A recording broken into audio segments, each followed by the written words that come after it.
గత గత అసెంబ్లీలో గత 3 రోజుల కిందట రాష్ట్ర వ్యాప్తంగా ఒక బడ్జెట్ సమావేశంలో రాష్ట్ర ప్రభుత్వం ఏర్పాటు చేసినప్పుడు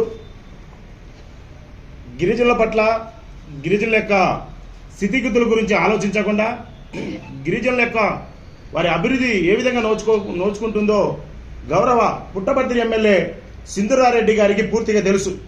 ఎందుకంటే ఆ పుట్టపర్తి ఏరియాలో అనేక మంది గిరిజనులు ఉన్నారు. అనేక మంది గిరిజనులు ఓట్లు వేస్తేనే ఈరోజు మీరు ఎమ్మెల్యే అయ్యారు.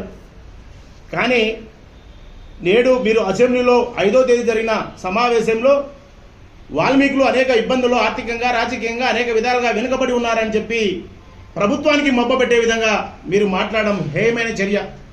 ఎందుకంటే మేము వాల్మీకులు కానీ ఇతర కులస్తులు కానీ ఎలాంటి శత్రుత్వం మాకు లేదు. ఏ ప్రభుత్వాలతో మాకు సంబంధాలు లేవు. మాకు పరిపాలించే నాయకులందరినీ మేము గౌరవిస్తాం. ఇటు వైసీపీ కావచ్చు, జనసేన కావచ్చు, టీడీపీ కావచ్చు, ఇంకో పార్టీ కావచ్చు. ఏది ఏమైనప్పటికీ వాల్మీకులను తీసుకొచ్చి వెస్టీ జాబితాలో చేరుస్తామంటే మా భావితరాలు ఏం కావాలని మిమ్మల్ని ప్రస్తావిస్తున్నాం. మరొక విషయం ఆలోచించాలంటే రాష్ట్ర వ్యాప్తంగా 7% మాత్రమే రిజర్వేషన్తో జీవిస్తా ఉన్నాం. ఆ రిజర్వేషన్లో ఇతర కులస్తులను తీసుకొచ్చి మా రిజర్వేషన్లో కలిపితే మా పిల్లల భవిష్యత్తు ఏందని మిమ్మల్ని ప్రశ్నిస్తున్నాం. అమ్మ సింధూరారెడ్డి గారు, ఆ పుట్టపర్తి ఏరియాలో ఈ ట్రైబల్స్ మా గిరిజనులు మీకు ఓటు వేయకపోతే మీరు గెలిచేవారా అని ఒకసారి మీ ఆత్మ పరిశీలించుకోండి. ఎందుకంటే ఇప్పటికే అనేక ఇబ్బందుల్లో అనేక కష్టాలలో జీవిస్తూ ఉన్నాం. కాస్తో కూస్తో చదువుకున్న వాళ్ళు, ఆర్థికంగా ఉన్న వాళ్ళు మాత్రమే పట్టణాలకు గ్రామాల ప్రాంతాల్లో ఉన్నాం. కానీ మా చెంచు సోదరులు, మా ఎరకల సోదరులు, మా యానాద సోదరులు, మా సుగాల సోదరులు ఇంకా అడవి నమ్ముకొని జీవిస్తూ ఉన్నారు. వారి పరిస్థితి ఏందని ఒకసారి ఆలోచించమని మేము కోరుతున్నాం.